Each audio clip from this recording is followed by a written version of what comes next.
아멘. 감사합니다. 우리 인사할까요? 사랑합니다. 옆에 사람 앞뒤.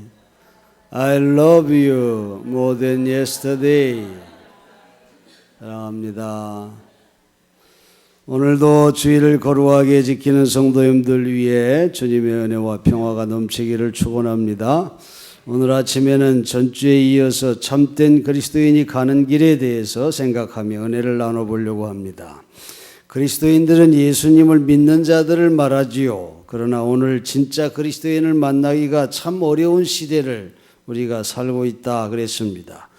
진정으로 하늘의 가치를 따라 땅의 것을 찾는 자가 아니라 위의 것을 찾으며 편하고 넓은 길을 따라가는 자가 아니라 험하고 좁은 길을 따라 좁은 문으로 들어가기를 힘쓰는 자들이 갈수록 적은 시대에 우리가 살고 있다. 그런 얘기를 했습니다. 옛날에 교회가 핍박을 당하던 시대에는 항상 그 신앙의 순결을 유지해온 역사를 살펴볼 수가 있습니다.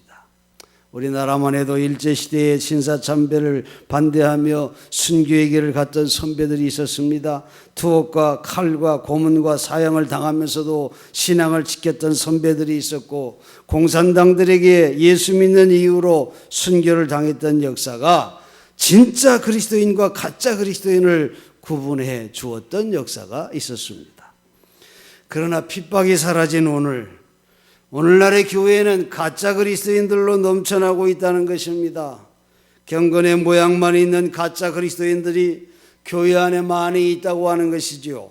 물질의 풍요로움은 교회를 점점 세속화되게 만들고 있습니다. 이제 교회는 세상과 별 차이가 없어진 지 오래됐어요. 많은 사람들이 기독교를 보면서 실망하며 하나님으로부터 등을 돌리고 있다는 것입니다. 과거에는 여러분 아는 것처럼 세상이 교회를 따랐던 적이 있었어요. 교회가 주도권을 쥐고 앞장서 나갔고 세상은 교회의 뒤를 따랐습니다. 독립운동 많은 기독교인들이 헌신했습니다. 유관순을 비롯한 많은 기독교인들이 3.1운동에 참여했습니다. 그러나 지금은 정반대입니다. 지금은 교회가 무릎을 꿇고 세상 흉내를 내고 있습니다. 너도 나도 세상의 성공을 위해 불의와 타협하고 물질의 우상에 굴복하면서 세상 사람들에게 동전 한 입을 구걸하기 위해 손을 내밀고 있다, 그 말입니다. 오늘날 교회는 제발 우리를 이상한 사람으로 취급하지 마십시오. 우리는 예수를 믿는다는 것을 제외하고는 다른 면에서 당신들과 똑같습니다. 이렇게 말하는 그런 시대. 오늘의 기독교가 그 많은 시간과 돈과 노력을 쏟아부으면서 세상에 전하는 것이 무엇입니까? 화려한 건물과 많은 교인 수를 자랑하고 많은 연봉을 받고 있음을 자랑하고 예수를 팔아서 자기의 배를 불리려는 이들로 성경적 기독교와 세상을 섞어놓은 기독교, 즉 혼혈의 기독교를 전하고 있는 것은 아니냐 그런 말이에요. 여러분, 우리 성경 한 구절 찾아봅시다. 디모데후서 3장 15절로 5절에 있는 말씀, 우리 다 같이 한 목소리로 한번 읽어봅시다.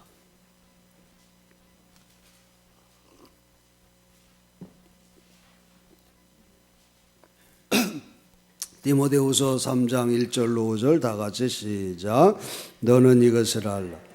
날새에 고통하는 때가 이르 사람들이 자기를 사랑하며 돈을 사랑하며 자랑하며 교만하며 비방하며 부모를 거역하며 감사하지 아니하며 거룩하지 아니하며 무정하며 원통함을 풀지 아니하며 모함하며 절제하지 못하며 사나우며 선한 것을 좋아하지 아니하며 배신하며 조급하며 자만하며 쾌락을 사랑하기를 하나님 사랑하는 것보다 더하며 경건의 모양은 있으나 경건의 능력은 부인하는 이 같은 자들에게서 내가 돌아서라. 여러분, 왜 지금 말세라고 하지요? 이 말세의 징조를 지금 우리가 그대로 보고 있다고 하는 것입니다. 여러분, 우리가 이 같은 자들에게서 돌아서지 않는다면 우리도 멸망으로 가고 만다고 하는 것을 기억해야 합니다. 오늘 본문에 그러나 주의 날이 토족같이 오려니 그날에는 하늘이 큰 소리로 떠나가고 물질이 뜨거운 불에 풀어지고 땅과 그 중에 있는 모든 일이 드러나리로다. 이 모든 것이 이렇게 풀어지리니 그러면서 너희가 어떠한 사람이 되어야 마땅하냐? 어떠한 사람이 되어야 마땅하냐? 거룩한 행실과 경건함으로 하나님의 날이 임하기를 바라보고 간절히 사모하라. 그러므로 사랑하는 자들아 너희가 이것을 바라보나니 주 앞에서 점도 없고 흠도 없이 평강 가운데서 나타나기를 힘쓰라. 오늘 본문이 그렇게 말합니다. 여러분, 그리스도를 영접한다고 하는 것은 그리스도와 연합하는 것을 의미하는 거예요. 이 연합은 지적인 측면, 의지적인 측면, 그리고 감정적인 측면을 다 포괄하는 것입니다. 지적인 면에서는 신자는 하는 예수님이 자신의 주시오 그리스도라고 확신하지요. 의지적인 면에서 그는 어떤 대가를 치르더라도 그리스도를 따르겠다고 결심하는 자입니다. 그 결과 감정적인 면에서 그는 그리스도와의 교제에서 오는 큰 기쁨을 누리게 되는 것입니다. 그리스도를 구주로 인정할 뿐만이 아니라 주님으로 인정하는 데는 많은 혁명이 따르게 되어 있습니다. 진짜 그리스도인은 그리스도의 일부분만을 받아들이는 것이 아니라 그분의 모든 것을 받아들이는 자입니다. 사랑하는 성도 여러분, 그리스도의 모든 것을 받아들이고 그분 이외에 다른 것을 철저히 부정하는 것, 이것은 하나님 우리에게 주신 명령이라고 하는 것을 기억해야 합니다. 그리스도를 영접하는 신앙은 그리스도의 친구를 우리의 친구로, 그리스도의 원수를 우리의 원수로, 그리스도의 방법들을 우리의 방법들로, 그리스도가 거부하는 것을 우리가 거부하는 것으로, 그리스도의 십자가를 우리의 십자가로, 그리스도의 생명을 우리의 생명으로, 그리스도의 미래를 우리의 미래로 받아들이는 것을 말하는 거예요. 그리스도인들은 바람을 맞으며 세상을 거슬러 사는 사람입니다. 우리 그리스도인은 바람이 불지 않는 사늘이 양지 바른 곳을 기대할 수 없는 것입니다.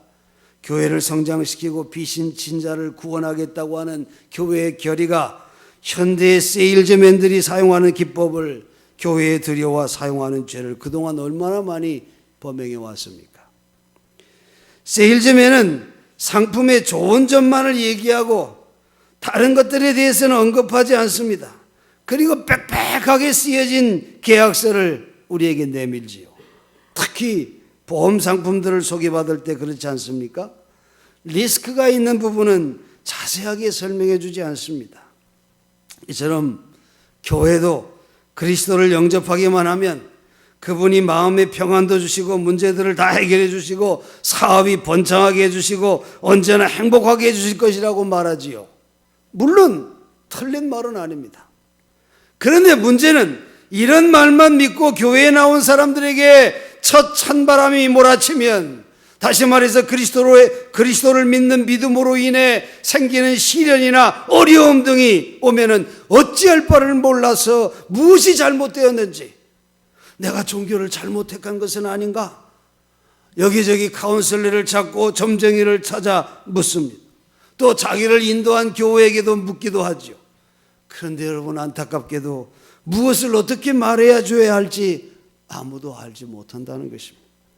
이것은 성경적인 지식과 진리에 바로 서지 못했기 때문에 흔들리는 것이고 해답을 주지 못하는 것이죠. 그리스도께서는 진리에 충실한 모본이셨습니다. 제자를 부르실 때 결코 장밋빛 약속을 제시하지 않으셨습니다. 나를 따르라, 그렇게 말씀하셨어요. 그리고 그들은 배와 그물 그리고 가정을 뒤로하고 주님을 따랐던 것입니다. 부자 관원에게는 너 가진 것을 다 가난한 자에게 주고 나를 따르라, 그렇게 말씀하셨습니다. 주님께서 아무든지 나를 따라오려거든 자기를 부인하고 자기 십자가를 지고 나를 쫓아야 한다고도 말씀하셨지 않습니까?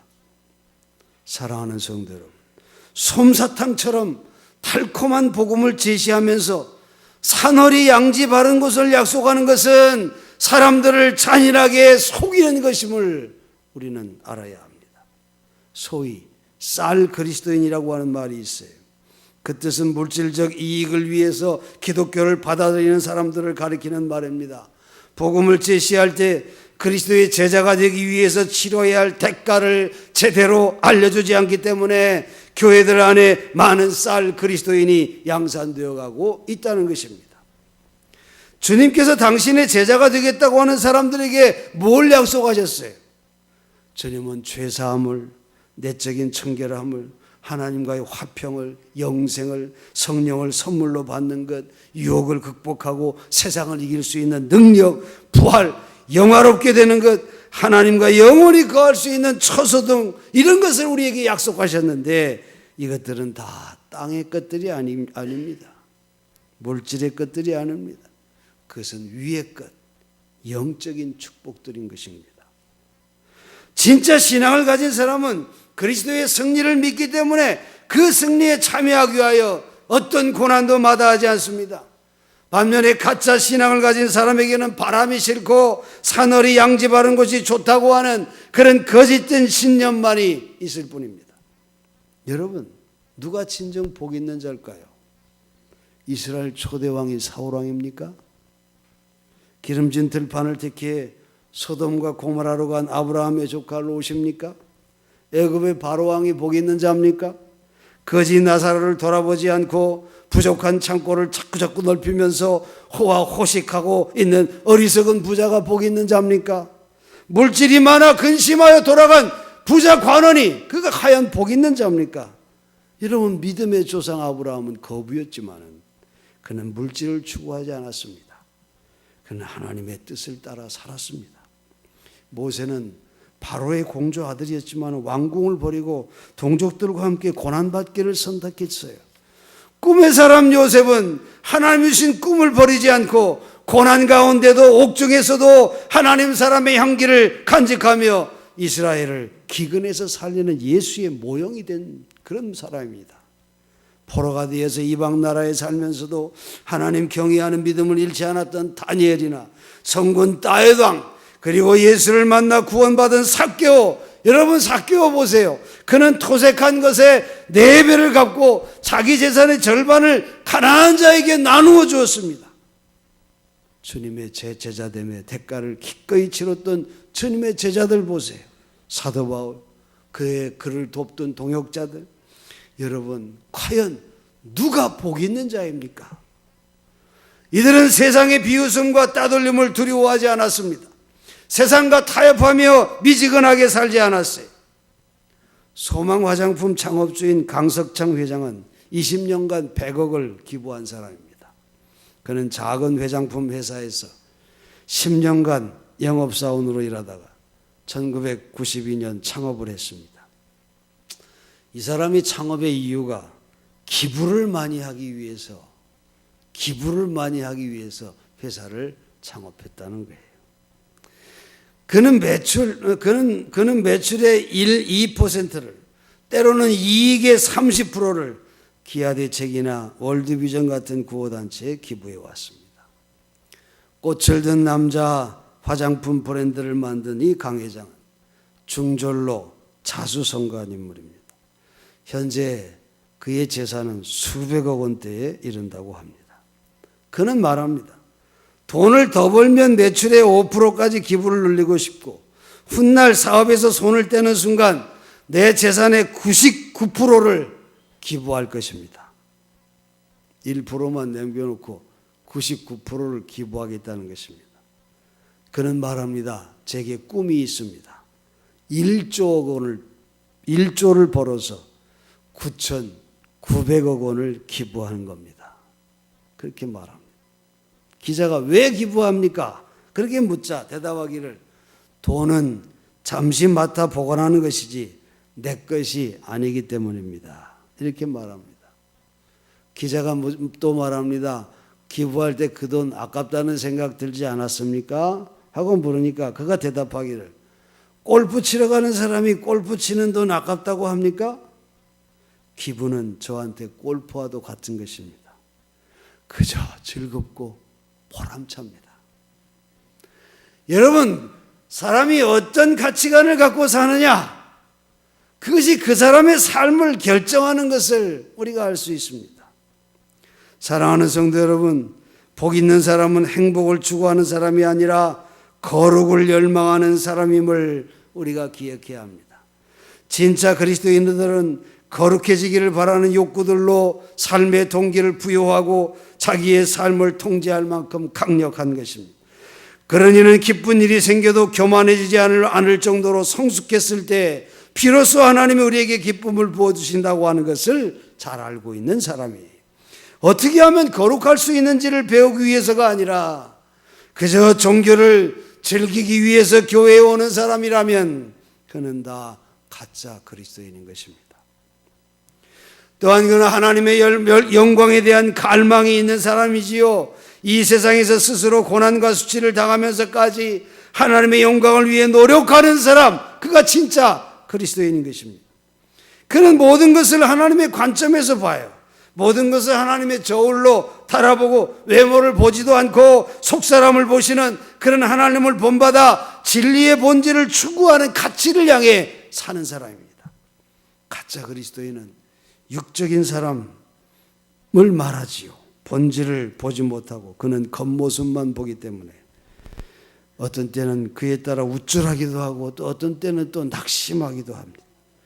그러나 여러분, 영적인 그리스도인은 곤란을 당한다 할지라도 하나님의 관점에서 모든 것을 판단하기를 고집하는 사람인 것입니다.